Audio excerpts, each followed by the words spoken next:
네, 이번 구금 사태가 남긴 것들 전문가와 짚어봅니다. 민정훈 국립외교원 교수 나와 있습니다. 이 구금 사태가 일주일도 더 지나서 일단락이 됐습니다. 그간 좀 상황을 어떻게 보셨습니까? 일단은 사태가 마무리된 거에 대해서 안도감을 느끼고요. 참 다행이다 생각을 하고 있습니다. 그럼에도 불구하고 온 국민이 충격에 빠진 것처럼 이런 끔찍한 사태가 벌어진 것에 대해서 상당히 유감스럽게 생각을 하고 있고요. 어쨌든 우리 외교 당국이 적극적으로 움직여서 일주일 정도, 7일, 8일 정도의 사태가 해결된 부분이 굉장히 의미 있다고 보고요. 이와 더불어서 문제가 됐던 비자 부분에 있어서 개선이 이루어져야 되지 않느냐, 이렇게 생각하고 있습니다. 네. 그런데 한 명은 잔류 의사를 밝혀서 여전히 구금 상태라고 하는데요. 이분은 왜 잔류를 희망했을까요?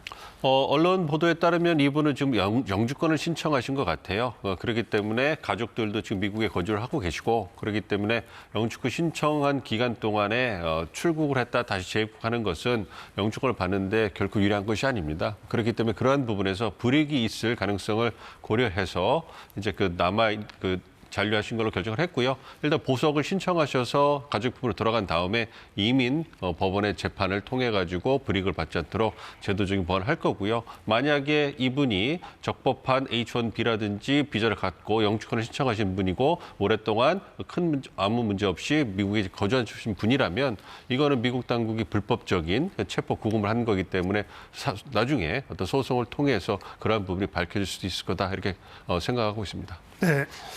미국 측의 과도한 공권력 집행에 대해서 비판의 목소리가 높습니다. 어떻게 보세요? 그렇습니다. 미국 내에서 남북 국경을 강화한 문제라든지 불법 체류자를 색출해서 추방하는 이런 문제는 오래된 그러한 사회 중요한 문제고요. 어떤 공화당 정부가 들어왔을 때 특히 트럼프 행정부에서 그 부분에 대해서 강경한 이민규제 정책을 보여줬습니다. 그럼에도 불구하고 동맹국들을 대상으로 이러한 그 모습을 보여준 것은 거의 유례를 찾아볼 수가 없거든요. 특히 미국 내에 일자리를 만들어주기 위해서 막대한 대미 투자를 통해 가지고 우리 기업이 들어가서 어떤 선의의 어떤 경제 활동을 하기 위해서 숙련공이 필요해서 미국 내에 들어갔는데 그러한 부분을 관행을 이유로 해가지고 이렇게 탄압을 하는 것은 있을 수 없는 일이거든요. 그렇기 때문에 상당히 아쉬운 부분이 있고요. 이것이 미국 경제라든지 미국의 신뢰를 훼손한다는 점에서 미국 언론들도 상당히 비판적으로 보도를 하고 있는 상황입니다. 미국 언론들은 어떻게 보도를 하고 있나요? 아무래도 트럼프 대통령에게 예를 든다면 굉장히 우호적인 폭스뉴스가 있죠. 이 폭스뉴스도 미국 내 신뢰라든지 미국 경제에 악영향을 미칠 수 있는 그래서 너무 과도한 정권의 어떤 행정 집행이다 이렇게 지적을 하고 있고요. 이러한 부분이 이제 전 세계가 지켜보고 있기 때문에 이 사안이 어떻게 해결되느냐에 따라서 향후에도 정치 역풍이 불 수도 있고 외교적인 파장이 불 수도 있다 이렇게 예측을 하고 있습니다. 그렇군요. 그런데 미국 상무장관은 이번 사태의 책임이 현대차에 있다고 주장을 했습니다. 이건 어떻게 보십니까? 문맥을 보면 워트리 상무장관이 한 말이 이야기가 되긴 해요. 그러니까 먼저 얘기를 한 게 미국 언론 인터뷰에 한 얘기가 뭐냐면 한국 기업들이 미국 내 투자를 하고 생산 시설을 짓는 것은 멋진 일이다, 좋은 일이다 이렇게 운을 띄운 다음에 그럼에도 불구하고 인력들이 들어올 때는 법을 지켜야 되고 적절한 비자가 있어야 된다. 그리고 비자가 제대로 비자를 받지 못하면 자기한테 연락을 해라. 그럼 도와주겠다. 이런 전체적인 맥락인데 이제 부분에서 이제 우리 현대차에게 책임을 떠넘기는 듯한 그런 뉘앙스가 보였기 때문에 그런 칭호이 드는 거죠. 원론적으로 법과 제도를 갖다 준수해라 이런 얘기를 할 수 있지만 굳이 이 시점에 그 얘기를 해야 되느냐 이 부분에서 부적절한 평가를 받고 있다고 생각하고 있습니다. 네. 결국은 다시는 이런 일이 없어야겠는데요. 그러려면 현재 미국 비자 제도를 반드시 고쳐야 할 걸로 보입니다. 어떤 문제가 있는지 좀 짚어주시겠어요?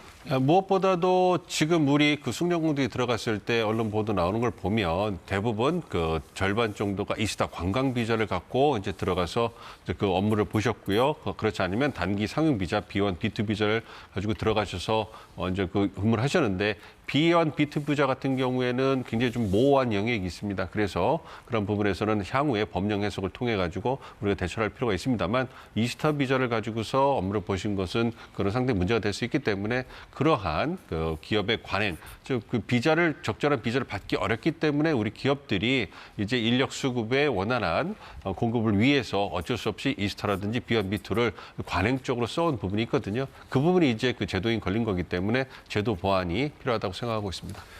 결국 이 문제를 논의하기 위해서 한미 간 워킹그룹을 만든다고 합니다. 어떤 방향으로 개선이 돼야 할까요? 오늘 그 대통령실에서 위성락 안보실장께서 말씀해 주신 것처럼 크게 단기와 중장기로 나눌 수 있을 거예요. 단기 부분은 이제 그 비완 단기 상용 비자를 이제 해석에 대해서 법령 해석에 대해서 한미 간의 의견을 조율을 해가지고 이제 B1, B2 비자를 가지고도 단기적으로 우리 숙련국들이 미국에 입국하는데 큰 문제가 없도록 그래서 그 필요한 업무를 하는데 어려움이 없도록 좀 조율을 해야 될 것 같고요. 중장기적으로는 B1, B2 가지고서는 근본적인 한계가 있기 때문에 우리가 원하는 E4 비자 즉 어떤 그 제한이 없고 원하는 기간만큼 그 숙련국들이 미국에 머무르면서 업무를 볼 수 있는 그런 비자를 신설하는 것. 근데 이것은 입법이 필요하기 때문에 상당한 시간이 소요되는 게 불가피하기 때문에 이렇게 단기적, 중장기적으로 나눠가지고 대응하는 것이 필요하다고 보고 있습니다. 네.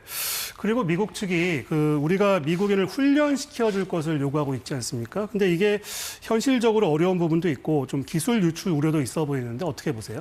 그렇습니다. 그런 부분에 대해서 우리 기업들이 민감하게 대응을 하고 있고요. 그렇기 때문에 조지아 사태가 이번에 벌어진 것이 아닌가 이렇게도 볼 수가 있습니다.